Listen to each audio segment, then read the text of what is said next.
Ces derniers jours, en plusieurs endroits de la planète, la nature a montré qu'elle ne prévient pas. Les événements se sont enchaînés si rapidement que les gens n'avaient tout simplement pas le temps de réagir.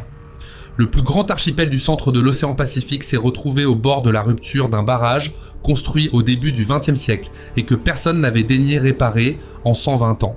Une mégapole asiatique de 20 millions d'habitants a été frappée par une tempête en plein milieu de la saison sèche.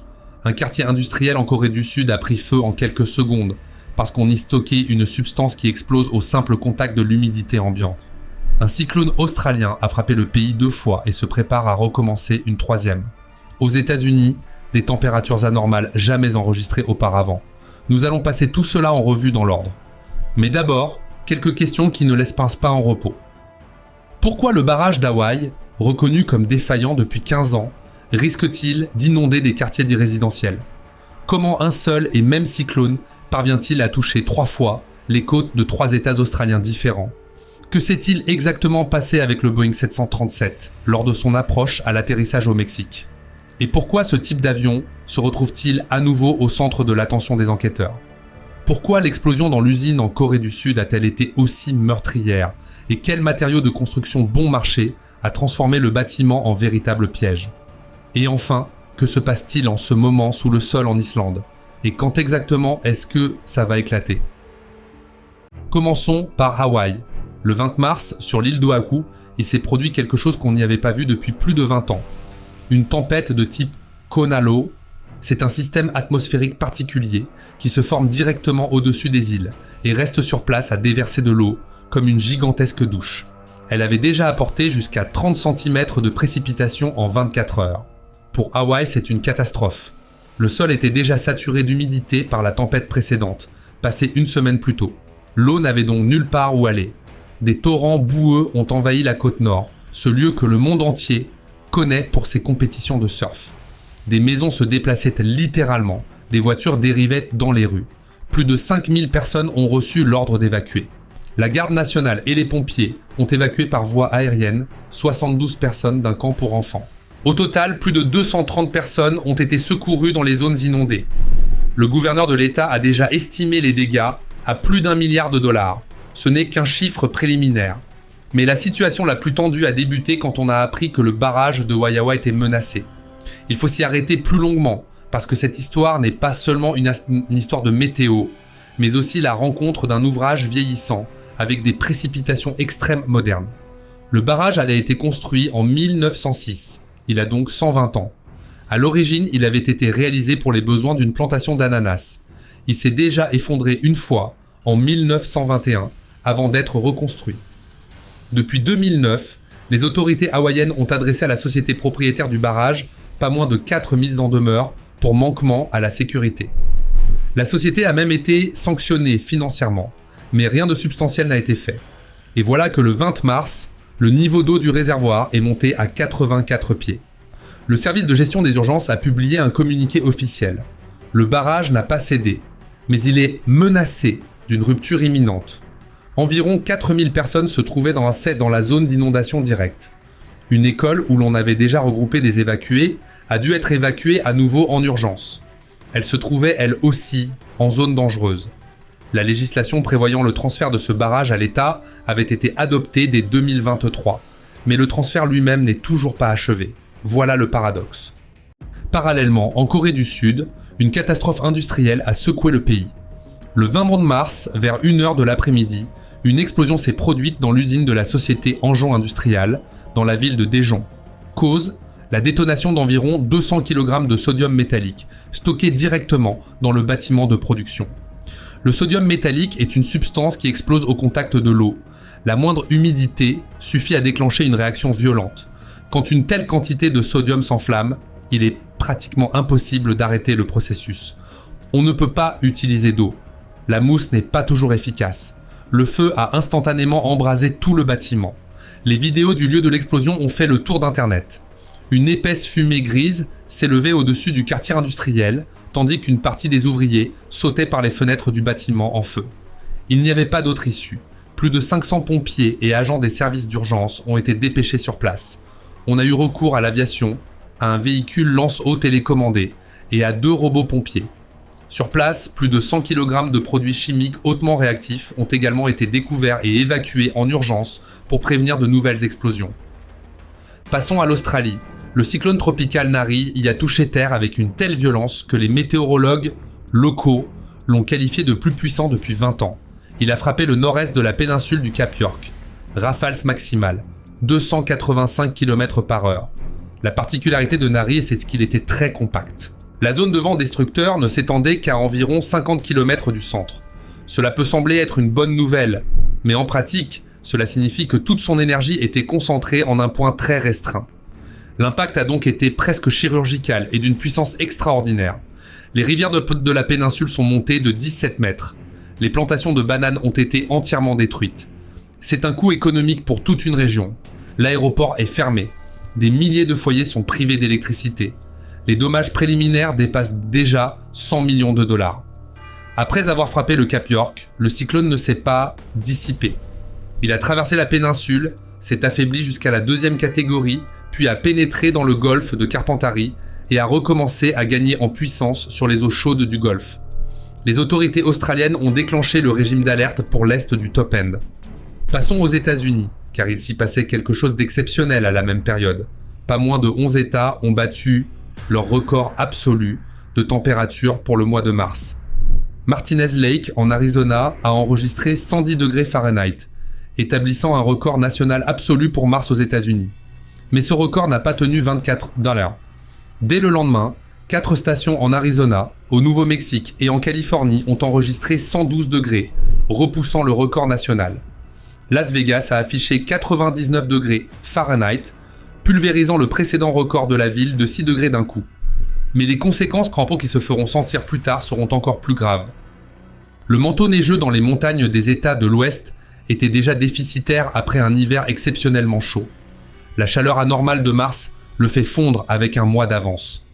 Selon les spécialistes, cela prolongera la saison des incendies de 2026 de 4 à 6 semaines supplémentaires au-delà de la normale. Le lac Powell, principal réservoir du fleuve Colorado et source d'eau pour des dizaines de millions de personnes, n'est rempli qu'au tiers. Au 23 mars, le dôme de chaleur a commencé à se déplacer vers l'est, en direction des Grandes Plaines. Des températures de 20 à 40 degrés Fahrenheit, au-dessus des normales, couvrent un territoire allant du sud-ouest jusqu'au centre du pays.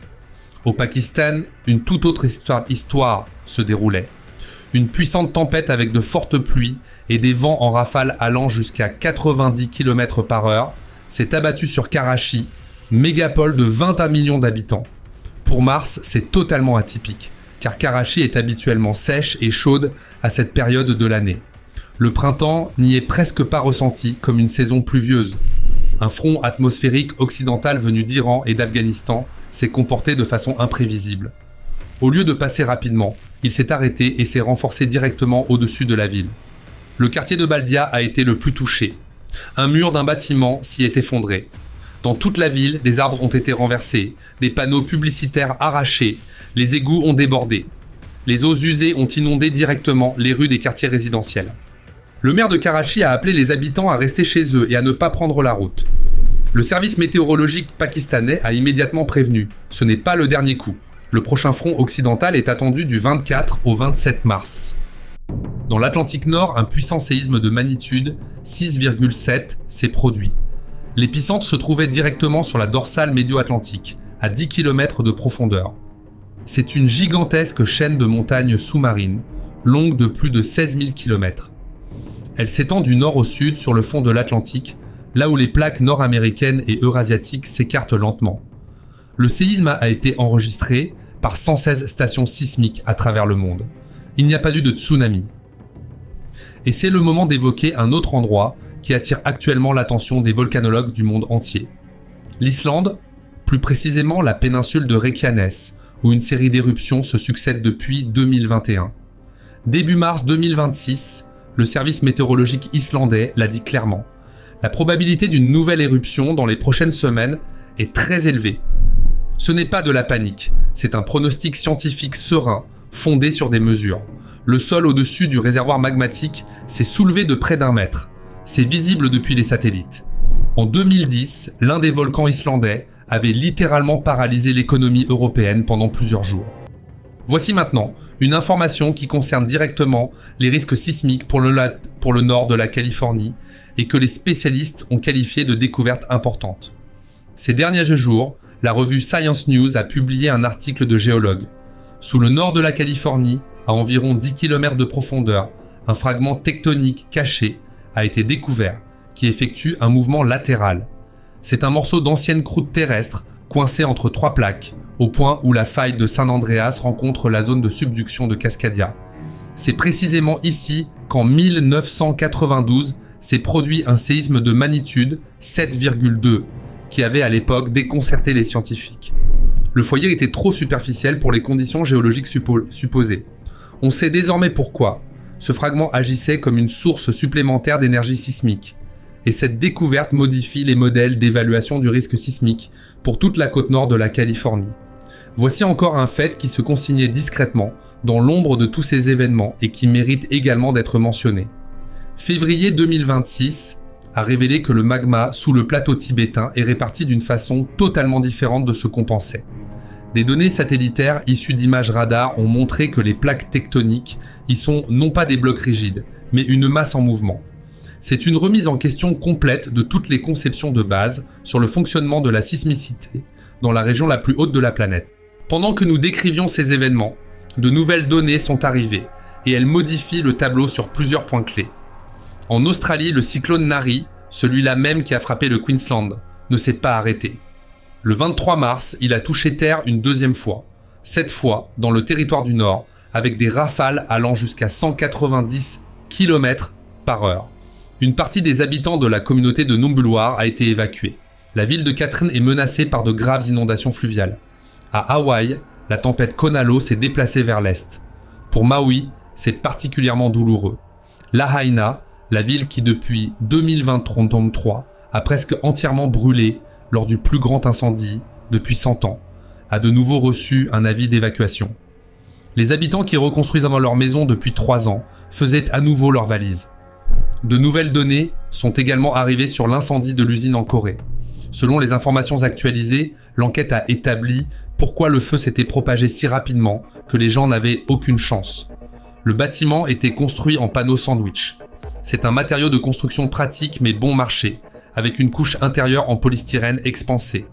Au contact des flammes, ces panneaux s'enflamment instantanément et dégagent une fumée épaisse et toxique.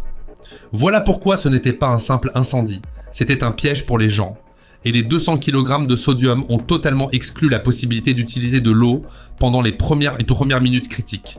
En réalité, le problème des panneaux sandwich en Corée du Sud n'est pas nouveau. Ces dernières années, plusieurs grands incendies dans le pays ont été causés précisément par ce matériau. On continue à l'utiliser parce qu'il est bon marché et pratique. Encore quelques nouvelles sur les crues en Russie où débute la saison des grandes eaux. Déjà, la moitié des régions du pays est en zone de risque. Dans la région de Samara, selon les prévisions, les crues sont attendues en avril et mai. Les niveaux maximaux sur la plupart des rivières pourraient dépasser de 20 à 180 cm les valeurs pluriannuelles. À Tcheliabinsk, la crue printanière a inondé le front de rivière sur la Mias. Le 22 mars, le niveau de l'eau dans la rivière a dépassé celui de la zone piétonne. La première zone à disparaître sous l'eau a été le tronçon près du pont de la Trinité. La descente vers l'embarcadère, non loin du square artistique, a également été partiellement inondée. Il y a encore une histoire que l'on souhaite évoquer. Le 19 mars, un Boeing 737 MAX de la compagnie Aeroméxico effectuait un vol ordinaire de Mexico à Puerto Vallarta. À environ 800 pieds d'altitude, lors de l'approche à l'atterrissage, l'équipage a décidé d'effectuer une remise de gaz. C'est une procédure standard quand quelque chose ne va pas lors de la descente. Mais ensuite, l'inattendu s'est produit. Au lieu de prendre de l'altitude, l'appareil a commencé à descendre jusqu'à 700 pieds, tout en accélérant. Ce n'est qu'après cela que le bord a retrouvé une trajectoire normale et est monté à 7000 pieds. L'avion a finalement atterri normalement, sans aucune victime. Pourquoi cela paraît-il étrange ? Parce qu'une descente imprévue lors d'une remise de gaz est précisément le type de comportement de l'appareil que les enquêteurs aéronautiques classifient en effet comme incident grave. Le Boeing 737 MAX a déjà une histoire douloureuse avec son logiciel de gestion de vol. 2 crashs en 2018 et 2019 avait pensé contraint toute la flotte mondiale de ces appareils à rester clouée au sol pendant 20 mois. L'enquête sur cet incident est en cours, mais les détails ne sont pas encore divulgués. Voilà le dernier accord de cette semaine bien rempli. Si vous souhaitez suivre l'évolution de toutes ces situations, abonnez-vous. Le prochain épisode sortira dès que nous aurons rassemblé de nouvelles données.